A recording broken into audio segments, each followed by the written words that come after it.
రాయలసీమ ఆదాయంతో అమరావతిని నిర్మిస్తున్నారట. వైసీపీ వాళ్ళు మొదలుపెట్టినటువంటి కొత్త ప్రాపగాండా ఇది. ఇవాళ సాక్షి పేపర్లో 4 కాలాల వార్త వచ్చింది. సీమ ఆదాయం అమరావతిలో ఖర్చు అని చెప్పి. సీమ ప్రాంతం నుంచి వచ్చే ఆదాయం మొత్తాన్ని అమరావతిలో ఖర్చు చేస్తున్నారు అని పలువురు నేతలు మండిపడ్డారు అనేది వార్త. ఎవరి నేతలు, ఎక్కడ మండిపడ్డారు? ఇది పేరుకు నేతలు ప్రజలు అంటారు కానీ మొత్తం వైసీపీ వాళ్లే.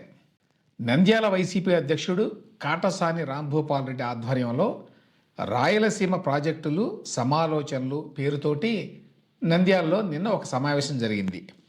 ఆ సమావేశంలో పాల్గొన్న వాళ్ళు అన్న మాటలు ఇవి. ఎవరు ఆ సమావేశంలో పాల్గొన్నది? అందరూ వైసీపీ నేతలే. సో వీళ్ళ స్టేట్మెంట్ ఏంటి? సీమ ఆదాయం అమరావతిలో ఖర్చు. ఏ రకంగా రాయలసీమ ఆదాయాన్ని తీసుకెళ్ళి అమరావతిలో ఖర్చు చేస్తున్నారు? ఎంత దారుణమైన స్టేట్మెంట్ ఇది! రాయలసీమలో ప్రజల్ని రెచ్చగొట్టడానికి వైసీపీ నేతలు రకరకాల ముసుగుల్లో చేస్తున్నటువంటి కుట్ర ఇది. ఏ బేసిస్ మీద అసలు ఈ స్టేట్మెంట్ చేస్తున్నారు? అంటే ఆంధ్రప్రదేశ్లో రాయలసీమలో ఎక్కువ ఆదాయం వస్తుందా? ఆ ఆదాయాన్ని తీసుకెళ్ళి అమరావతిలో ఖర్చు పెడుతున్నారా? అసలు ఏ రకంగా సమర్థించుకుంటారు? రాష్ట్రంలో ఎక్కువ ఆదాయం వచ్చేది యాక్చువల్గా జిల్లాల పరంగా చూస్తే విశాఖపట్నం, ఆ తర్వాత ఎన్టీఆర్ జిల్లా, ఆ తర్వాత కృష్ణా జిల్లా. రాయలసీమలో ఆదాయాన్ని తీసుకొని వేరే చోట ఖర్చు పెట్టాల్సిన అవసరం ఎందుకున్నది? ఇన్ఫ్యాక్ట్ కోస్తా ప్రాంతంలో వచ్చిన ఆదాయంతో చాలా కాలం పాటు రాయలసీమలో ఖర్చు పెట్టారు. ఇప్పుడు రాయలసీమలో జిల్లాలు కూడా ఆర్థికంగా పైకి ఎదిగినాయి. గతంలో లాగా ఇప్పుడు రాయలసీమ వెనకబడి లేదు. చాలామంది మర్చిపోతారు ఈ విషయాన్ని. గతంలో రాయలసీమ చాలా వెనకబడి ఉన్నమాట వాస్తవం. ఇవాళ అనేక ప్రభుత్వాలు చేపట్టిన అనేక కార్యక్రమాల వల్ల రాయలసీమలో జిల్లాల ఆదాయం గణనీయంగా పెరిగింది. మీరు చెప్తే ఆశ్చర్యపోతారు. గోదావరి జిల్లాల కంటే ఇవాళ రాయలసీమలో కొన్ని జిల్లాలు ఆర్థికంగా అభివృద్ధి పదంలో ఉన్నాయి. పశ్చిమ గోదావరి జిల్లా జీడిపిలో అంటే గ్రాస్ డొమెస్టిక్ ప్రొడక్ట్లో, అంటే ఆ జిల్లాలో ఉత్పత్తి అయ్యేటువంటి ఆ మొత్తం అమౌంట్ని జీడిపి అంటారు.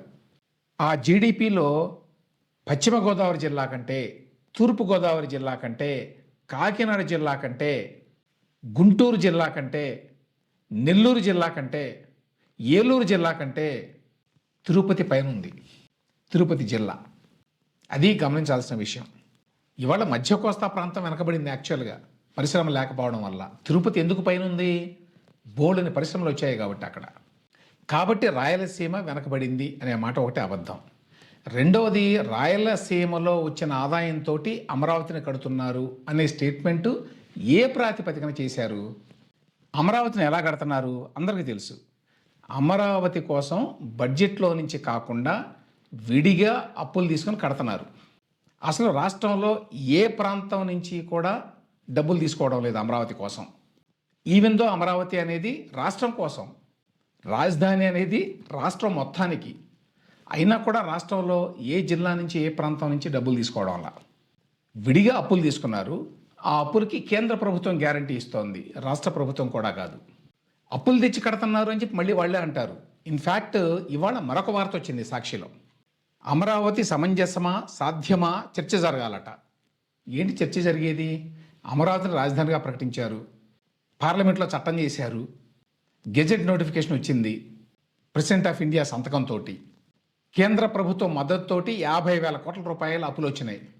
కేంద్ర ప్రభుత్వం తన ఆఫీసుల్ని, తన సెక్రటేరియట్ని అమరావతిలో పెడుతోంది. అనేక కేంద్ర ప్రభుత్వ రంగ సంస్థలు అమరావతిలో ఆఫీసులు పెట్టుకుంటున్నాయి. అనేక విద్యా సంస్థలు ఆల్రెడీ వచ్చినాయి, ఇంకా వస్తున్నాయి. ఇప్పుడేంటి ఇంకా సాధ్యమా ఏంటి? ఒకవైపున పనులు జరుగుతుంటే, ఒకవైపున ప్రభుత్వం అక్కడి నుంచి నడుస్తుంటే. ఈ వార్త ఎలా వచ్చిందంటే, రాయలసీమ మేధావుల వేదిక వారు పెట్టారు ఒక మీటింగు. అంతకుముందు నంద్యాలలో పెట్టిన మీటింగ్ ఏమో కాటసాని రాంభూపాల్ రెడ్డి గారి ఆధ్వర్యంలో జరిగింది, అది వైసీపీ. ఇది పేరుకి రాయలసీమ మేధావుల వేదిక, కానీ ఇది స్పాన్సర్డ్ బై వైసీపీ, అందరికీ తెలుసు. కానీ రకరకాల పేర్లు పెట్టుకుంటారన్నమాట. రాయలసీమ మేధావుల వేదిక అని, లేకపోతే ఇరిగేషన్ ప్రాజెక్టుల కోసమని, ఇలా ఉంటాయి. సో ఈ వేదిక సమన్వయకర్త అట పురుషోత్తమరెడ్డి గారు. వీరు ఏం చెప్తున్నారంటే మావిగన్ ఎంతో అనువైన ప్రాంతం అని. మావిగన్ ఎక్కడుంది? విజయవాడ గుంటూరు మచిలీపట్నం అంటే ఎక్కడా? విజయవాడ గుంటూరు మధ్యలోనే కదా ఇప్పుడు అమరావతి ఉంది. అసలు మావిగన్ అనేది ఎందుకు? ఆల్రెడీ అమరావతిలో అసెంబ్లీ, సెక్రటేరియట్, హైకోర్టు అన్నీ ఉన్నాయి. అక్కడి నుంచి ఆ ప్రభుత్వం నడుస్తోంది. కాబట్టి కొత్తగా మావిగన్ ఏమిటి? ఎందుకది? ఏం చేస్తారు అక్కడ? హైవే మీద ఏం కడతారు? అసలు కట్టాల్సిన అవసరం ఏముంది? ఇంకో గమ్మత్తు ఏమిటంటే ఇదే రాయలసీమ మేధావుల వేదిక వాళ్ళు గతంలో మా రాయలసీమలో పెట్టాలి రాజధాని, మా కర్నూలులో పెట్టాలి అని గొడవ చేసేవాళ్ళు. ఇదే పురుషోత్తమరెడ్డి గారు. తర్వాత జగన్ ఎప్పుడైతే విశాఖపట్నం అన్నాడో వాళ్ళ నోళ్ళు మూతబడిని. అప్పుడు విశాఖపట్నమే రాజధానిగా ఉండాలి అని చెప్పి వాదించారు వీళ్ళు. 3 రాజధానులు అనేటువంటి డ్రామా వేశాడు జగన్మోహన్ రెడ్డి గారు. కానీ అందరికీ తెలుసు విశాఖపట్నం అంటున్నాడని. విశాఖపట్నం చాలా బ్రహ్మాండం అని చెప్పి ఇదే మేధావుల వేదిక సమన్వయకర్త అయిన పురుషోత్తమరెడ్డి గారు బల్లగుద్ది చెప్పాడు అప్పట్లో. ఇప్పుడు మావిగన్ ఎట్లా అంటాడు? విశాఖపట్నం ఏమైంది? డీసెంట్రలైజేషన్ ఏమైంది? 3 రాజధానులు ఏమైంది అంటే జగన్మోహన్ రెడ్డి గారు ఏ పాట పాడితే పురుషోత్తమరెడ్డి గారు అదే పాట పాడతారన్నమాట. అయితే రాయలసీమను రెచ్చగొట్టడం ఎట్లాగంటే, ఒకటి అమరావతిలో రాయలసీమలోని డబ్బులు తీసుకెళ్ళి ఖర్చు పెడుతున్నారు అనే అబద్ధం ఒకటే కాకుండా రాయలసీమ లిఫ్ట్ ఇరిగేషన్ కట్టడం లేదు అని దానికోసం పెట్టారు యాక్చువల్గా ఈ నంద్యాలలో పెట్టిన మీటింగు. కానీ మాట్లాడేది అమరావతి గురించి. సో ఈ రాయలసీమ లిఫ్ట్ గురించి కూడా ఎన్ని అబద్ధాలు చెప్తారంటే 3 నెలలుగా ఉద్యమిస్తున్నారట వీళ్ళు రాయలసీమ లిఫ్ట్ని నిర్మించాలని. జగన్మోహన్ రెడ్డి గారు 5 ఏళ్ళు అధికారంలో ఉండి ఎందుకు నిర్మించలేదు? మొదలుపెట్టింది ఆయనే కదా 2020లో. ఎందుకని నిర్మించలేదు? 2021లోనే ఆపేశాడు కదా. ఎందుకు ఆపేశాడు ఆయన? కట్టేయచ్చు కదా. ఇంకా 200 కోట్లు ఖర్చు చేస్తే సీమకి నీరు అందుతుంది అని చెప్పారు వీళ్ళు. ఆ 200 కోట్లు అప్పుడే ఖర్చు చేస్తే అయిపోయేది కదా. 21 నుంచి 24 వరకు టైం ఉంది కదా జగన్మోహన్ రెడ్డి గారికి. ఎందుకు అంటే అది చట్టవిరుద్ధం అని చెప్పి ఎన్జీటీ ఆపండి పనులు అని ఆదేశాలు ఇచ్చింది. ఎప్పుడు 2020లో. ఆ తర్వాత చాలా పరిణామాలు జరిగినాయి. 2-3 సార్లు మళ్ళీ ఎన్జీటీకి వెళ్ళడం రావడం, చివరికి 2021లో ఫైనల్గా హాల్ట్ చేయండి అని ఇచ్చారు వాళ్ళు. ఎన్వైరన్మెంటల్ క్లియరెన్స్ లేదు, డీటెయిల్డ్ ప్రాజెక్ట్ రిపోర్ట్ని మీరు సబ్మిట్ చేయలేదు, అసలు అనుమతులు తీసుకోలేదు, కాబట్టి అక్రమం అన్నారు వాళ్ళు. ఎన్జీటీ వాళ్ళు ఆపేయబట్టే కదా జగన్మోహన్ రెడ్డి గారు ఆపేసింది ఆయన ప్రభుత్వం. అంతేకాదు 2020లో ఆపేసిన తర్వాత జగన్మోహన్ రెడ్డి గారు కేంద్రానికి లేఖ రాశారు, దీన్ని ఇట్లా ఆపేశారు, ఆపకుండా మీరు ఏదైనా చేయండి అని. ఆపేయబట్టే కదా లేఖ రాసింది. లేకపోతే జగన్మోహన్ రెడ్డి గారు లేఖ ఎందుకు రాస్తారు? ఇప్పుడేమో ఎటువంటి అడ్డంకులు లేవు రాయలసీమ లిఫ్ట్ ఇరిగేషన్కి అనేటువంటి అర్థం వచ్చేలాగా మాట్లాడతారు. తెలంగాణ ప్రభుత్వం ఎన్జీటీ ద్వారా ఆర్డర్ తెచ్చుకుంది ఆపేయడానికి. ఇవన్నీ తెలుసు. తెలిసినా కూడా ఉద్దేశపూర్వకంగా జగన్మోహన్ రెడ్డి కట్టాడు, అంతకుముందేమో రాయలసీమ లిఫ్ట్ ఇరిగేషన్ కట్టేశాడు అన్నారు. ఇప్పుడేమో ఇంకొంచెం ఖర్చు పెడితే అయిపోతుంది అని చెప్తున్నారు. ఆ కొంచెం అప్పుడు ఎందుకు జగన్మోహన్ రెడ్డి గారు ఖర్చు పెట్టలేదు? ఎందుకంటే ఎన్జీటీ ఆదేశాల వల్ల.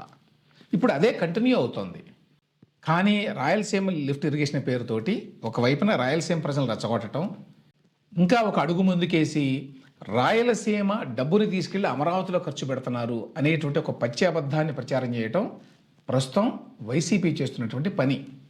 అందుకు వేదికగా సాక్షి పత్రికని, సాక్షి మీడియాని వాడుకుంటున్నారు. కాకపోతే రాయలసీమలో ప్రజలెవరూ నమ్ముతారని నేనైతే అనుకోవడం లేదు ఈ ప్రాపగాండాని. నేను ఇంతకుముందు చెప్పినట్టు చంద్రబాబు నాయుడు గారు గత ప్రభుత్వంలో 2014-19 మధ్యకాలంలో తీసుకొచ్చినటువంటి అనేక పరిశ్రమల వల్ల, like Kia, like electronic industry, వాటి వల్ల ఇవాళ రాయలసీమ ముఖ చిత్రం చాలా మారింది. అందుకే నేను ఇంతకుముందు చెప్పినట్టు జీడిపిలో తిరుపతి జిల్లా 4వ స్థానంలో ఉంది. గోదావరి జిల్లాల కంటే, గుంటూరు జిల్లా కంటే, ప్రకాశం జిల్లా కంటే పైన ఉన్నాయి చాలా రాయలసీమ జిల్లాలు. అయినా కూడా పాత చింతకాయ పచ్చడి వాదన ఏదైతే ఉందో రాయలసీమ బాగా వెనకబడింది, కాబట్టి ఈ ప్రాంతానికి ఏదో అన్యాయం జరిగింది, జరుగుతోంది అనేటువంటి వాదనతోటి జనాన్ని మిస్లీడ్ చేయడానికి ఇంకా ప్రయత్నం చేస్తున్నారు. ఇవాళ యాక్చువల్గా వెనకబడిన జిల్లాలు ఏవో తెలుసా? జీడిపి పరంగా పోలవరం, పార్వతీపురం, అల్లూరు సీతారామరాజు, మార్కాపురం, కోనసీమ, విజయనగరం, ప్రకాశం, శ్రీకాకుళం, బాపట్ల, వీటిపైన ఉన్నాయి నంద్యాల, చిత్తూరు, కర్నూలు, కడప, తిరుపతి. కాబట్టి రకరకాల పేర్లతోటి వేదికలు, సంఘాలు పెట్టుకొని బీద అరుపులు అరవడం ద్వారా జనాన్ని మిస్లీడ్ చేయాలనే ప్రయత్నం సఫలం కాదు.